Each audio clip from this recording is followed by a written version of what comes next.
Hi again, everybody. Welcome back to another edition of the Stronger Together podcast. I'm Josh Warden with ACSI. I hope your summer is off to a great start. Well, one of the main goals we have at ACSI is making sure you know that wherever you're at geographically, you're part of a global movement of Christian education. We're all in this together from one country to the next, and there's people all around the world trying to do the same things that you are doing.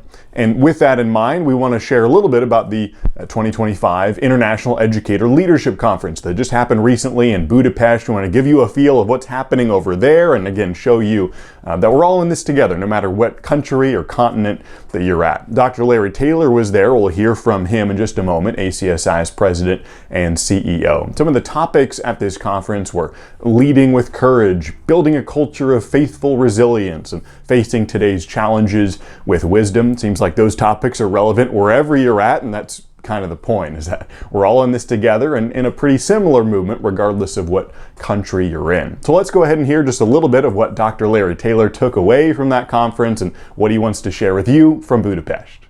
My name is Larry Taylor, and it's such an honor to serve as ACSI president for the last 5 years. And being here in Europe with over 20 countries at the International Education Leadership Conference, it's a beautiful thing. It's a beautiful thing because we get to see the Christian community come together, and specifically the Christian community of educators, Christ-centered and focused educators, leaders, teachers. They represent very similar, almost identical goals when they break this huddle and go back to their individual country and their community and their school environment. The common goal, the transcendent purpose that everyone shares, even though they might not share the same language or the same culture, the common purpose, the transcendent purpose is to present Jesus Christ, to spread the gospel using the universal language, which I call education. Every parent wants the best for their babies. And so education is a magnet, it's a draw. And so to see these leaders come together to collaborate, to share best practices, to be inspired by one another, to learn new ideas, to pray for one another, to worship together. It fills the heart, it fills the cup, it builds the community for the entire ACSI Europe division.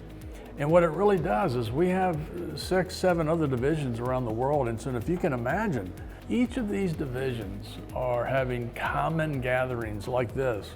And our goal is to connect all the divisions together. We're so excited that Europe is setting such a great standard, such a great pace of this type of collaboration. Our goal of ACSI Global is to connect Christ-centered educators together so that we can develop a network of Christian educators so that we can spread the good news of Jesus Christ and to disciple the mind, to fulfill the Great Commission. The teaching and the training and the discipleship can take place. And so we're just excited about everything that's taking place here at this wonderful conference, being led by Lotzi Detmer, who has been leading the ACSI Europe division for over 30 years. His faithful presence has been blessed by God, and we see the fruit of it at a conference like this. It's amazing when our educators get together. It ignites and unites our hearts. Well, again, regardless of where you're at as a Christian educator, you're tasked with revealing who Jesus is to the students in your care, telling them about His kingdom and what that's like. And that's the exact goal of the book, Teaching Redemptively by Donovan Graham. This is one of the resources that ACSI promotes to hopefully help Christian educators learn, grow, and continue to get equipped in their mission in Christian education. On ACSI's website, in fact, you can learn more about this book. You can even download the first chapter for free and buy your copy at your.acsi.org/teaching redemptively. Well, speaking of ACSI offerings, we've got the upcoming 2025 Public Policy and Advocacy Summit coming up in September in Washington, D.C. Hopefully you're already signed up, but we know even if your schedule doesn't allow it, I think you'll still find some value in hearing from Phil Hills in just a moment right here in the podcast. Phil will be one of the speakers at this summit. He's ACSI's Executive Director for Western Canada. And Phil has some really great thoughts to share about how educators can get involved in legislation and advocating for Christ-centered education as a whole. So here is Phil Hills. I've been involved in ACSI for about 20 years. And when I got the role of Executive Regional Director for Western Canada, I was asked to travel across Western Canada and talk about the things that I saw on the horizon. And one of the things that I talked about is the fact that I believed in the next little while, our schools would be challenged on one question. And the question is, what does it mean to be human? What is it to be a human being? And at the time that I started, we still were very much influenced by what I would call a Judeo-Christian value about our identity, but that began to shift very radically in our country.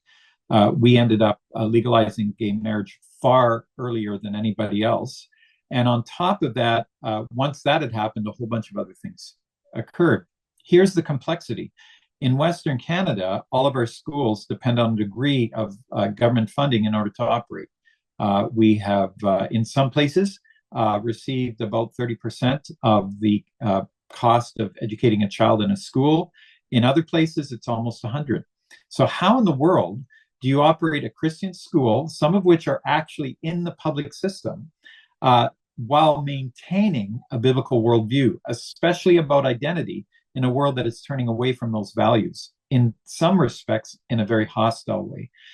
And so I had to figure that one out. And of course, the answer was I had to learn to work effectively with activists, and I had to learn to work effectively with lawmakers.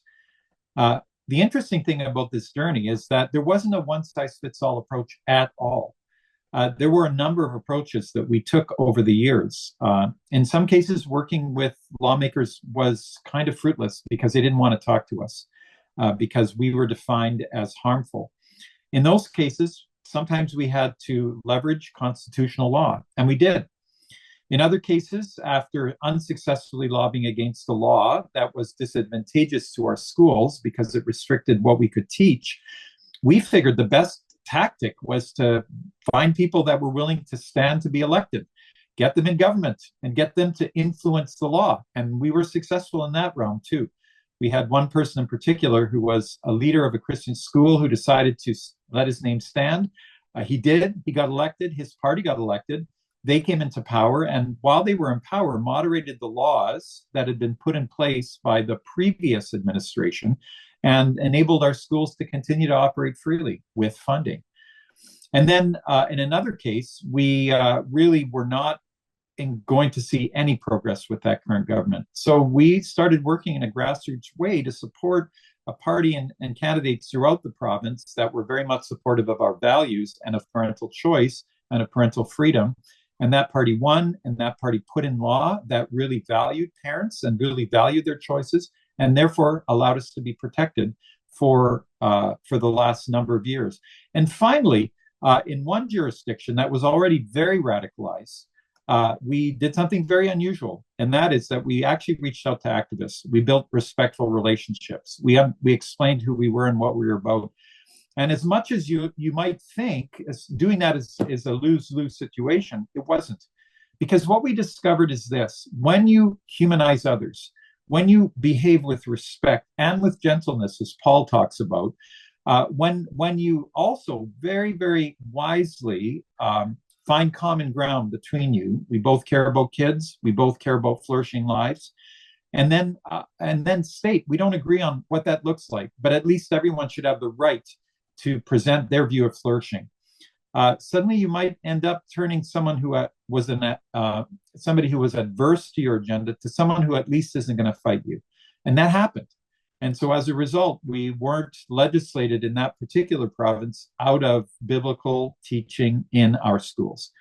And so what I hope to bring to the people that come to the conference is a variety of ways in which you can work with lawmakers and lobby groups and activists that is actually really successful, that doesn't feature yelling and screaming and hating others, which is not at all in step with who we are as followers of Jesus, who are called to love our enemies, but allows us to be the kind of people that Paul calls us to be, people that are gentle, people that are respectful, people that always are ready to give a reason for the hope that is within them.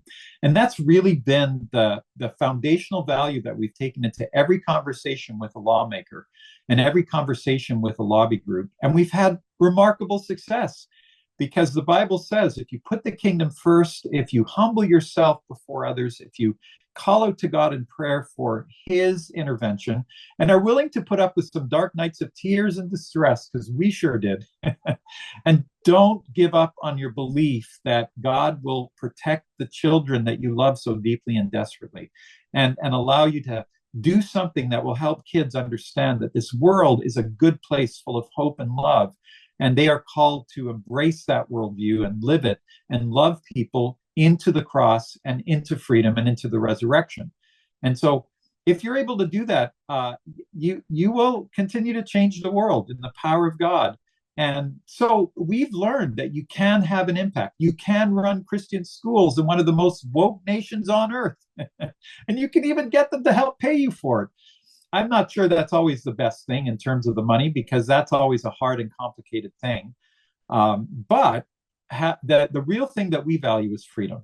The real thing that we value is the ability to have kids come into our schools and hear about Jesus every day, all day, as integrated in the curriculum. And we love the freedom that we enjoy with the blessing of our legislatures to proclaim Christ in schools throughout Western Canada. Well, again, you can learn more about how to register for the Public Policy and Advocacy Summit at acsi.org/summit. Hope to see you in September in Washington, D.C. Hope to see you later this month for the Rooted Educator Worldview Summit in Dallas, Texas. A lot going on this summer all over with ACSI. Well, again, thank you so much for tuning in to the Stronger Together podcast. For all of us at ACSI, I'm Josh Warden. Thanks for tuning in.